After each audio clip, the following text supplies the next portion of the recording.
Hey guys, JP Jacks here this morning. It is a 30-something degree morning here in Florida, which is crazy for Florida. We don't normally get this weather. And this morning we decided to open up my wife's Christmas present, which is a chicken coop. And we're going to put it together, so let's take a look at it. So a while back, we started thinking about homesteading and living off the grid and, doing different things to basically take care of yourself and not have to, live off the government or worry about somebody supplying something for you. So my wife has been bugging me, and she came up with the idea of wanting chickens. And we have some friends who have chickens at home, and our city actually just passed a new law, per se, where you can get residential chickens. No roosters, but you can have up to 4 chickens. So I started doing some research, and I'm not wanting to build some big ungodly thing in our yard. I found this little tiny, well, not tiny, I found this, good sized, at least for 4 chickens, coop. This is a precision Cape Cod chicken coop. I got it from hayneedle.com, and I'll post the link below. Normally it's like $200, but it was on sale for $190, and then we found a coupon for like $20-something off. So it was like $160-something altogether. The full dimensions of this thing is it's 62 inches long, 32 inches wide, and 42 inches tall. It says it can hold 4 to 5 chickens. It's made out of fir wood, which is good, because fir, it's naturally resistant to rot, decay, and insects, which this is going to be a chicken coop outside, and we got a lot of bugs here in Florida, and it rains a lot, so that's a good thing.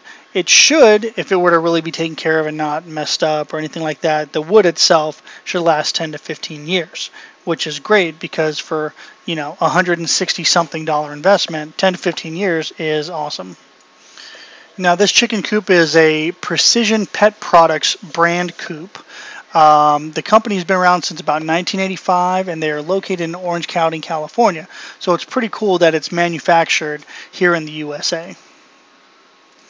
The coop has 2 doors, both on the front, so you're going to have to use one of the front doors to get to your eggs if you're doing egg hens, which is what we're doing. And then when they're past the age of laying, we'll probably kill them and eat them rather than, just killing them or just letting them go around.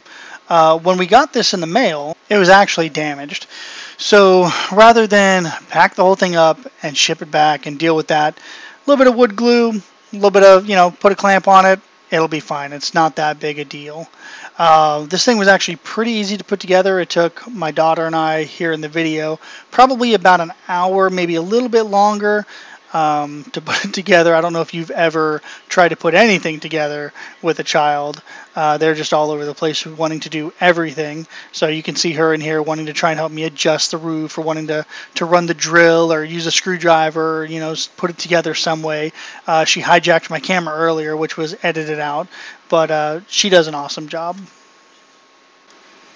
The coop is kind of heavy, so you can't really move it once you put it together. We're going to build a chicken tractor for this, which basically is something that we can put wheels on so that we can move this thing around the yard so that the chickens can get access to different parts of the yard since they like to eat bugs and things like that and scratch and, tear up the grass. The front has the window, which is for lighting and for ventilation, and then it also has 2 doors. One door that accesses the coop area and one door that accesses the chicken area, like where they're laying their eggs.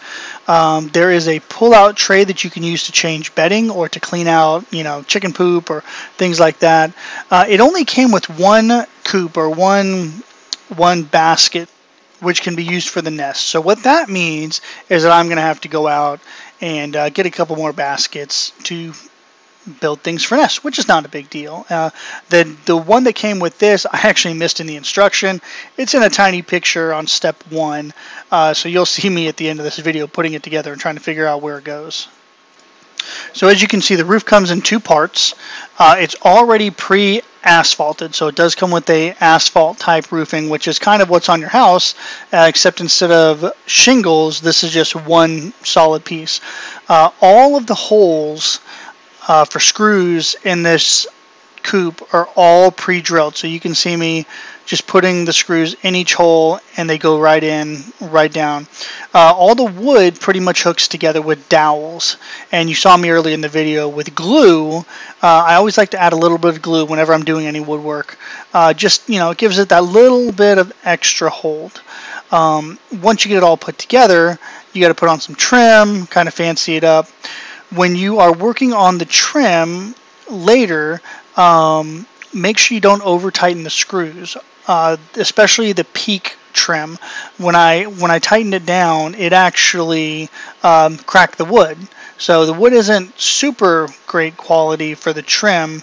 Obviously it's a little bit thinner, but really just on the peak, because it pulls it down and separates it. So obviously the wood is either already glued together or it's tacked together or doweled together somehow, but because you're forcing the wood in two different directions, it did crack on me. But that's nothing a little bit of caulk can't fix. Now, we have been asked, why in the world in 2015 would somebody in today's society want to raise dirty chickens? Well, other than the obvious, they're food and they create food. A lot of chickens, they'll, you know, have 1 egg to 2 eggs a day, depending on what you have. So if you have 4 chickens, you got 4 eggs a day. If you're feeding, say, 5 people, you know, that's at least breakfast. Maybe not all right away, but it is something that you can do. But chickens can be fun. It can be a very enriching experience. They have amusing personalities. I have friends who they can call their chicken and it will come as a pet. They're very low cost to maintain because they can eat scraps from food, they'll eat the bugs out of your yard, and they produce natural fertilizer also. You know where your food comes from. If you're getting eggs from the store, you don't know if they're GMO, you know, fed animals, but you know that your animals, you know exactly what they're eating. So the key to raising chickens is a safe and secure home that allows enough room for them to stretch their wings and move about comfortably. Alright guys, so that is the chicken